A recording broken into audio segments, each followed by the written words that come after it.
Okay, so we're diving back into the world of anime today. And, well, it's a world where power levels are a big deal, right? Oh, yeah. It's like practically a national sport for fans, Debating who could beat who. Exactly.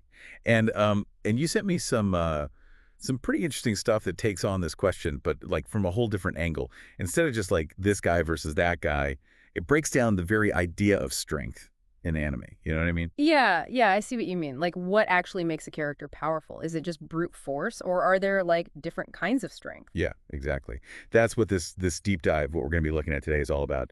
It's like we've got raw power, obviously. Yeah. But we've also got strategy. We've got these crazy reality-bending powers, hacks, as they call it. And then, those wild card characters who just mess with all the rules. That's right. It's like anime has so many different ways of showing power. It's not just about who can punch the hardest. Yeah, yeah. So let's start with the obvious ones, right? The characters everyone thinks of when you say strongest. Yeah. And for raw power, it's got to be Saitama, right? From One Punch Man. He's like the poster child for overwhelming force. Oh, yeah, definitely. It's in the name, right? One punch, and it's over. Like, the stuff you sent me, they give him an 11 out of 10 for strength. Which is kind of hilarious, but also makes sense. Yeah, it's like, where do you even go from there? I mean, is it even possible for him to have a real challenge? That's something they bring up, too. Like, is he almost too strong? Does it make him kind of, I don't know, boring? That's a good question. When a character is that powerful, it changed the whole story. Like, you're not really worried if he's going to win. It's more about how he's going to deal with being so incredibly powerful. Totally. And, they mentioned his boredom, right? But I almost see that as like a commentary on the whole power level thing in anime. It's like One Punch Man is almost making fun of it a little bit. Yeah. Yeah, yeah, totally. It's like, what happens when you take that strongest character idea to its extreme? Does it become absurd? Does it become, like you said, boring? It definitely makes you think about it. For sure. Okay, so we've got Saitama up there on the power scale, but then you've got like the classic shonen hero, Goku from Dragon Ball. Always pushing his limits, new transformations, fighting gods, and like literally breaking reality sometimes. Yeah, Goku's the definition of constantly getting stronger. Like, he's at a 10 out of 10, but it feels like he could always push it further. And, it's funny because the stuff you sent me, they point out that he has this habit of letting the bad guys power up before he really fights them. Oh, yeah. It's like his biggest weakness is that he just loves a good fight so much that he'll almost sabotage himself to make it more interesting. Exactly. It's a fascinating contrast with Saitama. Saitama has all the power in the world, but he's bored because there's no challenge.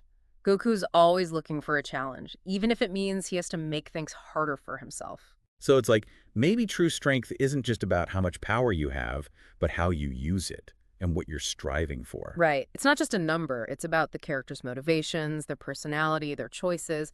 It's about the whole story, really. Absolutely. Oh, and before we move on, gotta give a shout out to All Might Oh, from My Hero Academia. yeah. Super strength, those amazing punches that can change the weather. Right. But like compared to these guys, he's playing in a different league, right? Oh, yeah, definitely. Like, All Might is definitely top tier in his own world, but when you start talking about planet busting and, Yeah. multiversal threats, it's a whole other level. Right, right. Okay, so we've talked about raw power, but there's more to strength than just like punching hard. Yeah. There's strategy, there's intelligence. And the material you sent me brings up a couple of really interesting characters for that, like Light Yagami from Death Note. Oh, yeah, the guy who can kill anyone just by writing their name in a book. Talk about a power trip. But it's not just the Death Note itself, right? It's how he uses it.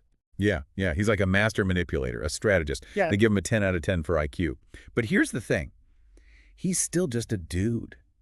No superpowers, can't fight hand-to-hand. So is that enough to be strongest? That's the question, isn't it? Can you be the strongest if you're physically vulnerable? Like, Light can control a whole system, he can manipulate people, but if someone gets close enough to him, he's in trouble. Right. So then you've got Lelouch from Code Geass. His power is different, right? He can control people's minds with the geese, but he's also a brilliant strategist, like a chess master. And the material you sent me, they actually think he'd beat Light in a battle of wits. Yeah, and I can see why. Lelouch is all about taking calculated risks, manipulating situations to his advantage. He's not afraid to get his hands dirty, so to speak. And while the geese has its limits, uses it strategically, which makes him incredibly dangerous. It's almost like the limitations force him to be even more clever. Yeah. He can't just rely on his power. He has to actually think things through. Exactly. And that, I think, is what makes him such a fascinating character. He's got this incredible power, but it's his mind that truly makes him dangerous. Totally. Oh, and then they threw in Levi from Attack on Titan.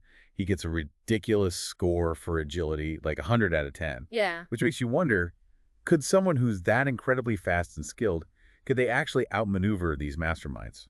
It's a great question, you know? It's like, where does physical skill end and strategy begin? Could someone like Levi, even without any mind control powers, could he disrupt their plans just by being so quick and unpredictable? It's a cool what-if scenario. Okay, so we've got strength, we've got brains, but then there's this whole other category of power in anime that's just wild. The hacks. These characters can basically warp reality. Yeah, this is where things get really interesting. We're talking about powers that break the rules of the game, essentially. It's not just about being strong or smart. It's about having abilities that defy logic and expectations. Like Gojo Satoru from Jujutsu Kaisen, his infinity technique. They say 99% of anime characters couldn't even touch him. That's pretty crazy. Oh, yeah. Gojo's power is basically manipulating space itself. He creates this infinite void between him and anyone who tries to attack him. It's like the ultimate defense. Although they do mention that he can be emotionally vulnerable, so maybe there's a way to get to him even if you can't physically touch him. It's like even with these godlike powers, there's always some weakness, right? Whether it's a character flaw or just the nature of the power itself. Totally. It keeps things interesting, right? Like, if someone was truly invincible, where's the drama? Okay, and then there's this character, Rimuru Tempest from Tensei Slime. This guy can absorb entire universes, and he keeps evolving, constantly getting stronger. They even say he might be too overpowered. Rimuru's power is basically limitless potential. Like, they point out that he could probably beat characters from any other anime universe just because he can adapt and grow so quickly. It's almost like, how do you even write a story about a character like that? Where's the conflict? Yeah, it's like he breaks the power scale entirely. Oh, and we can't forget Accelerator from a certain magical index. He can reflect any attack at the speed of light. Which, you know, when you start talking about hacks versus hacks, it gets really complicated. Okay, yeah, for sure. It's not just about who's got the bigger explosion. It's about how these powers interact with each other. Like, could Gojo's infinity block a reflected attack from Accelerator? These are the kinds of debates that that keep fans up at night. Absolutely. Okay, so we've got the muscle, we've got the brains, we've got the reality benders, but then there are these characters who just defy categorization. The dark horses, the ones with these really unique, unpredictable abilities. Yeah, these are the characters that can throw a wrench into any fight.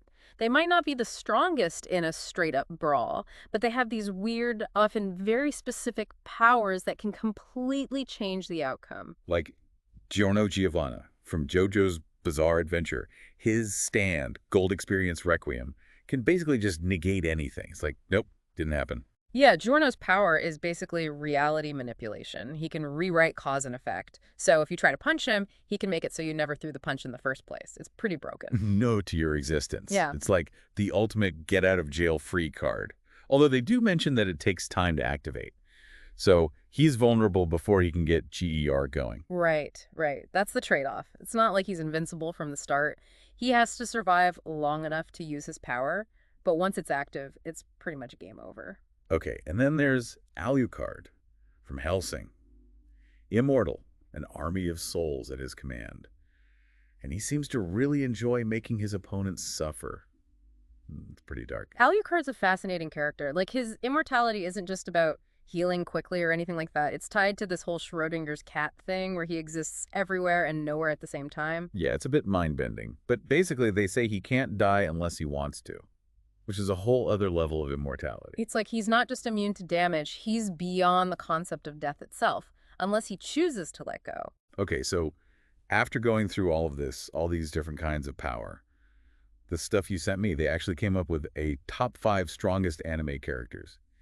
And it was pretty interesting. I'm curious to hear it. Like, after considering all these different categories, who did they think came out on top? Well, at number 5, they have Goku for his infinite potential, which makes sense, right? He's always pushing his limits. At number 4 is Gojo because he's basically untouchable with his infinity. Then at number 3, it's Saitama, who they call the author's favorite, which I thought was an interesting touch. Yeah, it's like even in a discussion about objective power, there's still room for personal preference. The creator's vision can influence how we perceive a character's strength. Right, right. And then in second place, it's Giorno with GER for his ability to basically overwrite reality, which, yeah, that's pretty hard to beat. It's like the ultimate trump card, but Uh, it's interesting that he's not number one. Well, that's because the top spot goes to Rimuru Tempest for having basically broken hacks. Like, his abilities are just so versatile, so powerful, so constantly evolving that they think he could overcome pretty much anyone. I can see that. Rimuru's power is almost like a force of nature. It's not just about specific abilities, it's about this constant, unstoppable growth. So that's their top five. Yeah. But I think the real takeaway here is that, strongest in anime is a really complex question. It's not just about who can punch the hardest or blow up the most planets. It's about all these different factors, right? Absolutely. We've seen that there's physical strength, strategic intelligence, reality-bending hacks, and even those unpredictable wild cards who can throw everything off balance. It's all part of what makes anime so fascinating. And it's up to each of us to decide what kind of power we find most compelling, right? Like, who do you think is the strongest anime character and why? That's a great question to think about. And honestly, there's no right or wrong answer. It's about what aspects of power resonate with you and how you interpret the different abilities and characters. And, this top five list, it's just one perspective. There are so many other characters out there who could challenge this ranking. So many different anime worlds with their own power systems and rules. Exactly. It's a conversation that could go on forever, really. And that's part of the fun of it. Debating, exploring, discovering new characters and powers, the world of anime is full of possibilities. It makes you wonder, in a world where characters can literally break reality, is there even such a thing as strongest? Or is it always going to depend on the context, the specific matchup, the way these powers interact with each other? That's the ultimate question, isn't it? It's like in a world where anything is possible, what does strongest even mean? I think that's something we all have to answer for ourselves. That's a perfect place to leave it. Thanks for joining me on this deep dive into the endlessly fascinating question of power in anime. Anytime. This was fun.